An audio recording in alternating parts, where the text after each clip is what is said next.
Kári kominn aftur úr Kvikmyndasafni Íslands þannig að ég fékk að sjá þessa merkilegu mynd Reykjavíkur ævintýri Bakkafjöru og það sem fyrsta sem ég tók eftir var titillinn á myndinni að hún var skrifuð með F-i Reykjavíkur ævintýri Bakkafjöru en alls þar á netinu og í tímaritum hefur hún verið skrifuð með Vaffi þannig að ég get núna leiðrétt þennan misskilning. En hvað með það? Bakkabræður ættu nú flestir að þekkja. Það voru svona smásögur þá bræður og ýmis ævintýri og þeir til dæmis voru í fótabaði og gleymdu hver átti hvaða fót eða þegar þeir voru að reyna að fanga sólarljósið í fötu og fara með henni í gluggalaust hús. Svona ýmsar sögur sem áttu að vera til gaman sem það hvað þeir væru nú vitlausir.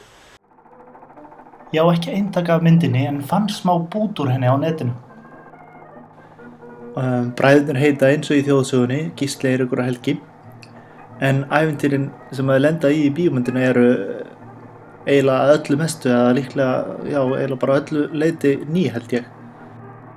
Þeir búa til smjör í þvottavél, það líður yfir þá í rússíbana í tívolíinu, æfa bringusund í gömlu Laugardalslauginni, keyra traktor á móti umferð niður Hverfisgötuna sem þið sjáið hér.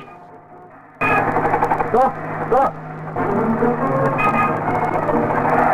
Hvaða andskotans skandræðin og þetta? Þeir eru snarvitlausir menn. Vita ekki að fara með aka niður Hverfisgötuna?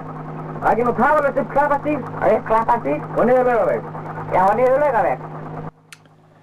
Það er nú ekki mikill söguþráður því myndin byggist aðalega á þessum kjána atriðum. Eini votturinn af söguþráði er að Bakkabræður fara til Reykjavíkur til að finna sér, finna kvenpening. Þeir finna svo 3 ungar stúlkur sem bjóða þeim inn í kaffi. Reyndar stendur í blaðagrein frá því þegar myndin kom út að stúlkurnar hefðu fengið húsaskjól hjá þeim á Bakka og þeir séu komnir að heimsækja þeir. En það var alveg rosalega óljóst. Þannig eiginlega með alla myndina, söguþráðurinn er mjög óljós, ef söguþráðan má kalla. Hljóðið hefur líka varðveist mjög illa sem að hjálpar ekki til. Mér fannst líka gaman að segja frá því að í bíóprógramminu heita stelpunnar Alfa, Beta og Gamma. En já, það kemur nú reyndar heldur ekkert fram í myndinni. Myndin virðist vera að sækja áhrif frá svipum húmor og er í myndum eins og Stein og Olle, Charlie Chaplin, en já, kannski helst The Three Stooges, því já, þeir eru líka 3. Miklar biðraðir myndust fyrir utan bíóinn þegar myndin var í sýningu. Það var mikið legið í bíósólum. En því miður eldist húmorinn ekki vel, allavega var ekkert rosalega margt sem að mér fannst fyndið í henni. Fyndnasta atriði er þegar þeir eru að vaska upp, sem að þið sjáuð mitt hérna. Einn þrífur, annar skólar og svo þriðji þurrkar og setur á borðið fyrir aftan sig. Það sem þeir vita ekki er að sá fyrsti er að taka disk úr hrúgunni sem sá þriðji er að bæta í og því vaska þeir upp sömu diskana aftur og aftur. Mörg atriði gerist í gamla tígulöginu sem var í Vatnsmýrinni. Frægasta atriði er nú samt líklega þegar þeir keyra traktor upp á stétt við Þjóðleikhúsið. Þar bilaði traktorinn og þeir þurftu að skilja hann þar eftir. Ég meina sko að traktorinn bilaði í alvöru og þeir breyttu atriðinu til að láta það passa við það sem að gerðist.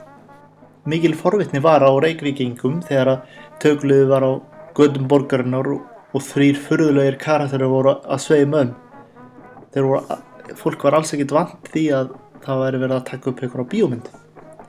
Margir borgarbúar verða óvitandi í myndinni sem aukaleikarar. Það skemmtilega við myndina er að sjá gömlu Reykjavík. Í staðinn fyrir lögregluhúsið við Hverfisgötu stendur gasstöðin sem átti aðeins eftir að vera í notkun í 4 ár í viðbót eftir að tökum á myndinni lauk. Sjá gamla tívolíið, gömlu Laugardalslaugina sem var orðin mjög úr sér gengin. Vinstri umferð er á öllum götum, auðvitað mjög gamaldags bílar, fatatíska og bara ólík mannlíf í alla staði frá því sem við þekkjum í dag. Ég var aðeins að grúska á netinu og fann út að húsið sem stelpurnar eiga heima í er Laugateigur 35 og lítur svona út.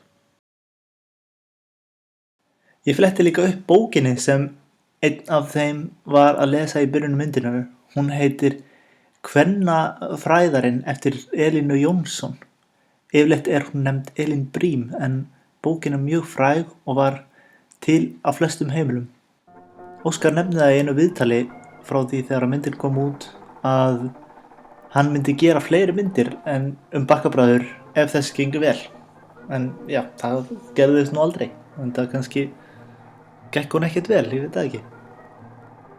Ef þú fílar gamlar íslenskar bíómyndir þá átt þetta að fíla þessa. En næsta mynd sem ég ætla að tala heitir Niðursetningurinn. Skulum skella henni í tækið.